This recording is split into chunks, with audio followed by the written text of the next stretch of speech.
A father was working downstairs when the screaming started.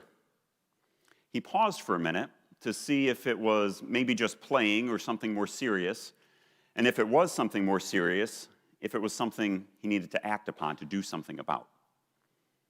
After a minute, when the screaming and now crying only got louder, he went upstairs, where he was met by two of his children. For weeks now, the older one had been working on a new Lego set he'd gotten for Christmas. More than 2,000 pieces, the boy had insisted on putting it together all by himself.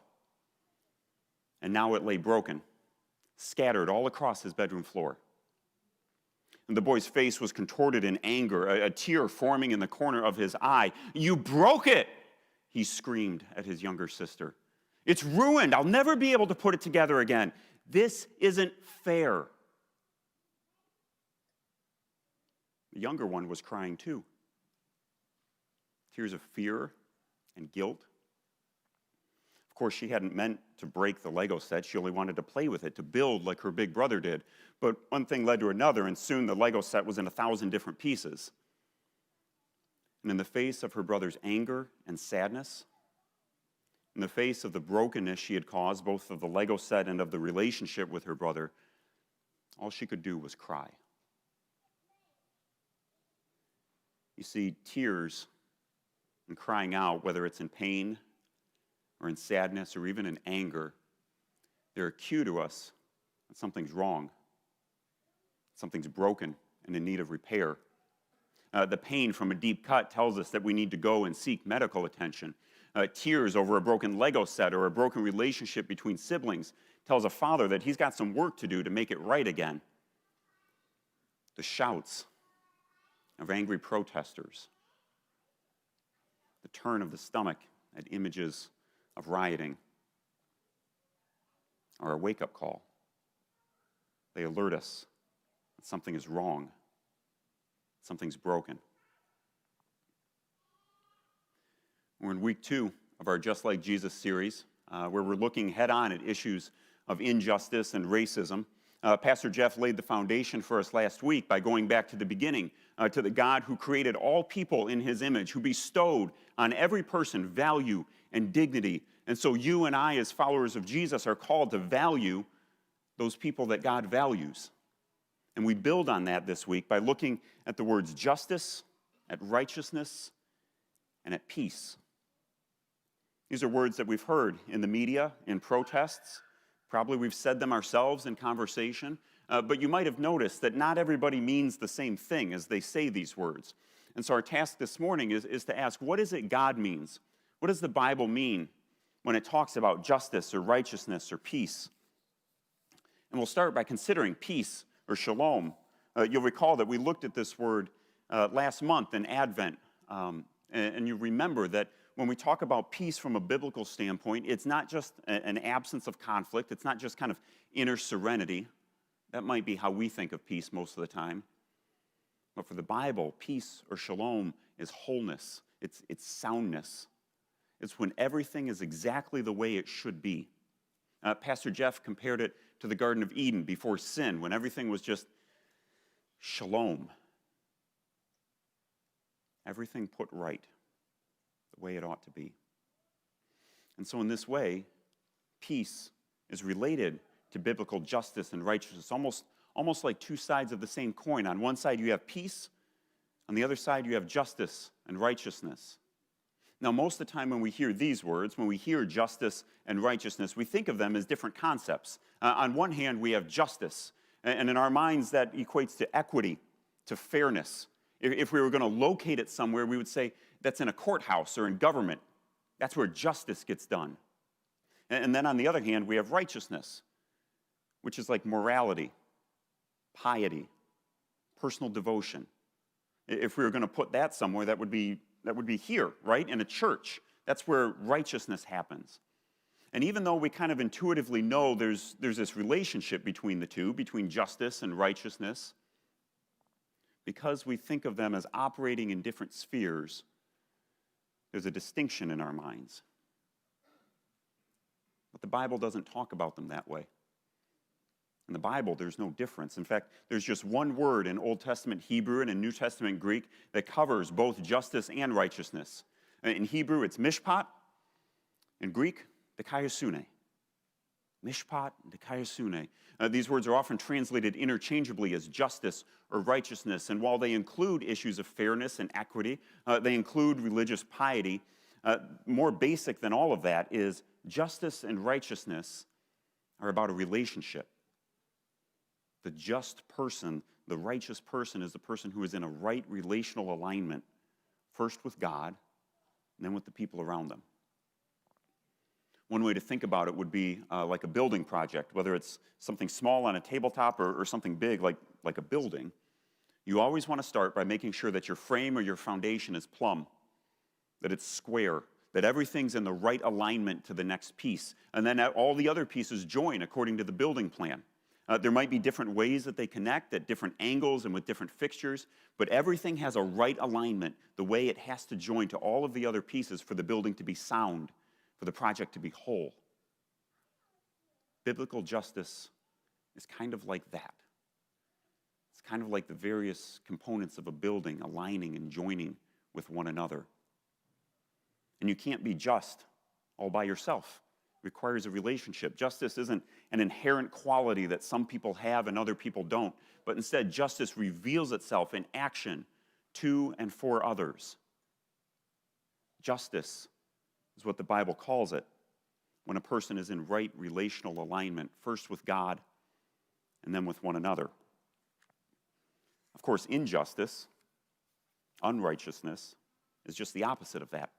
It's when there's a misalignment, when it's broken and fractured or divided. It's like a building that isn't level, like Legos strewn across the floor. And so you can see how there's this relationship between shalom and justice, how they're two sides of the same coin. Because when there's justice, when all of the relationships are in the right alignment and everything just kind of clicks into place, the result is wholeness. It's peace. Shalom.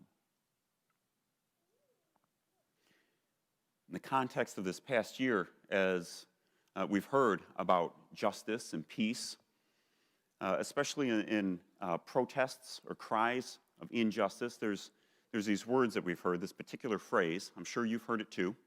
No justice, no peace. And I have to confess that when I first hear these words, my initial reaction is to cringe.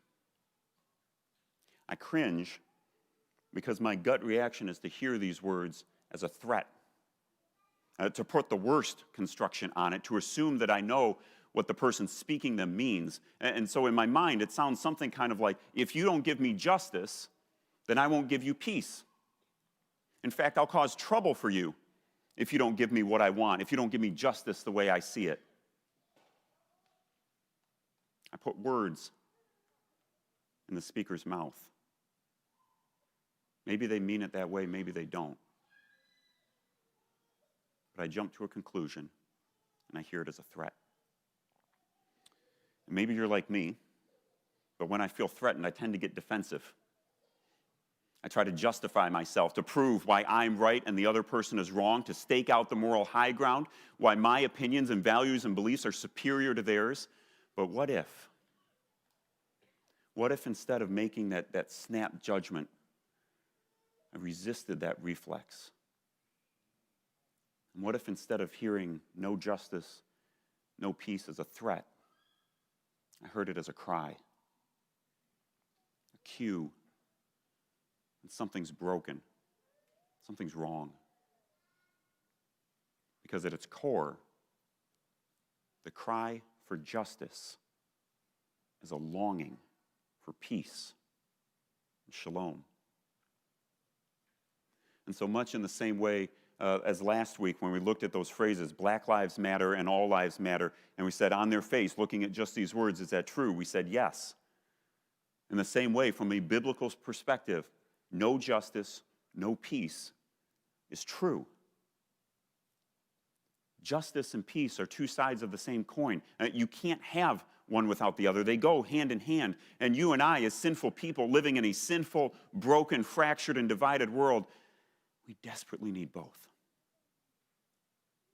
We need justice. We need someone to do justice for us. And you and I, we need peace. We need wholeness. We need shalom. So how do we get it? Well, first, justice and peace is a gift from God. It's not something we get. It's not something we achieve. It's what we receive from him as a gift. But then as people who are set free, who are unchained from this kind of visceral, reactionary need to justify ourselves and prove ourselves right, we are set free to do justice on behalf of others. First, we receive justice and peace as a gift, and then we do justice on behalf of others. The fancy theological term for all of this is two kinds of righteousness. And you'll remember that righteousness is not first religious piety, but it's a way of relating to others. And we have two ways of relating to others. First, the way we relate to God, that's represented by the vertical arrow here. And second, the way we relate to the world, to others, represented by the horizontal arrow.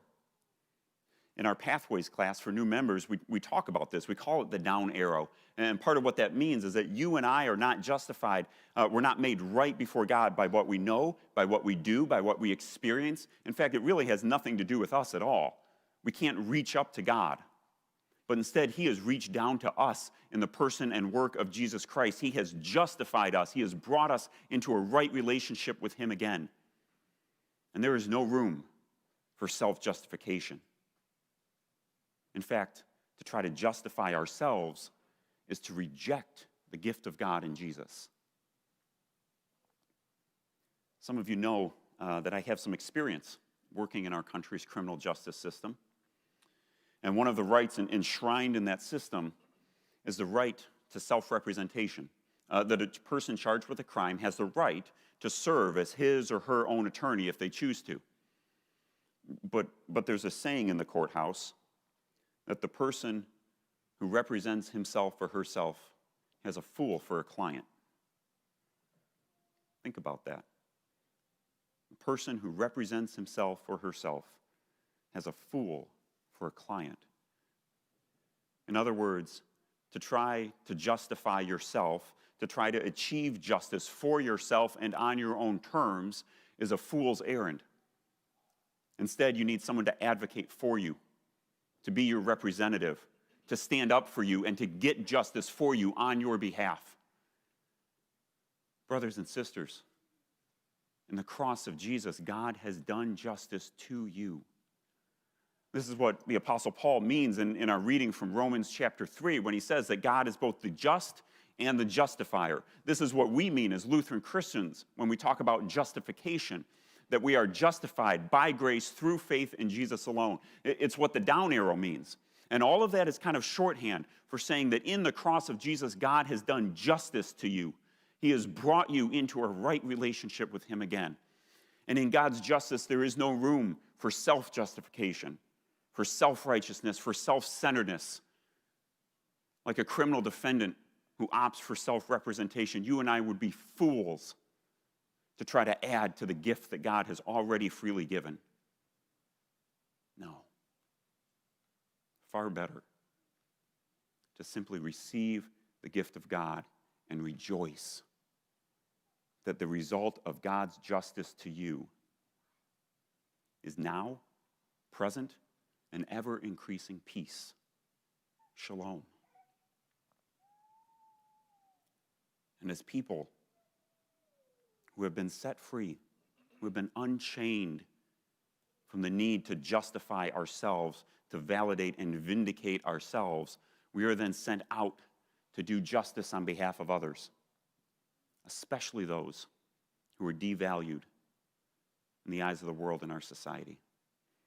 It's what the horizontal line represents, our relationships with the people around us, the people God values so much that he died for. And so you might ask, what does this look like? If I'm called to do justice, great, but how do I do it? A scribe once asked Jesus that question. It sounded like, what is the greatest commandment? In other words, as someone who listens to the voice of God, who's paying attention to what God is doing. What is it God wants me to do? And Jesus answered. I invite you to read the words of Jesus with me. And you shall love the Lord your God with all your heart, and with all your soul, and with all your mind, and with all your strength. And you shall love your neighbor as yourself. The scribe asked for the single most important command. And Jesus gave him two. Love the Lord and love your neighbor. What does justice look like? It's a question posed in our reading from the prophet Micah. What, O man, does the Lord require of you? And through the prophet, the Lord answers. He says, do justice, love kindness, walk humbly, walk in alignment, in lockstep with your God. And so if we ask, what does justice look like? It looks like the great commandment. Love the Lord and love your neighbor. And you'll notice what's missing in the great commandment. Me, the self. Love is always directed outward, never in. What does justice look like? It looks like humility, not seeking your own interest. It looks like kindness, looking out for the interest of others. It looks like being an advocate for those who have no other voice, for the poor, for the oppressed, for the unborn, for the aged, for the minority, for the non-citizen, for the marginalized and the outcast. It looks like listening to those who have nothing else to say, no other voice, than to scream and cry at the injustice and brokenness around them. Anglican theologian and author N.T. Wright, in his book Surprised by Hope, writes that the cry for justice now is an echo back to the Garden of Eden. The cry for justice now is an echo back to the Garden of Eden. Desiring justice right now, it presupposes that there's some standard, something to be in alignment with. And the cry of injustice right now, it acknowledges that that's missing, and it yearns to go back to when everything was whole again, when everything was right. And when you and I do justice, not from the standpoint of what is owed to me, but instead, what do I owe to others? When you and I practice justice, not in our own name, but in the name and the footsteps of Jesus, we amplify that echo. We make it louder. We make it more clear. And we make it possible that someone who only had this vague sense that things aren't right in the world today might actually hear the voice of him who sets everything right again. So where do we start? What can we do? Do this. Listen. Listen to the cries of injustice, not as a threat, not to prove yourself right, not to say why they're wrong, not to offer some sort of pat or quick answer, but listen to the cries of injustice first and foremost as a longing for peace. Listen. And then pray. Pray that God would show you where and when and how you might do justice for those you're already in a relationship with, as a friend, as a neighbor, as a fellow citizen, as a fellow human. Pray for open eyes and ears that you might hear and see those in need of justice and peace all around. And then act. Remember that justice reveals itself in action to and for others.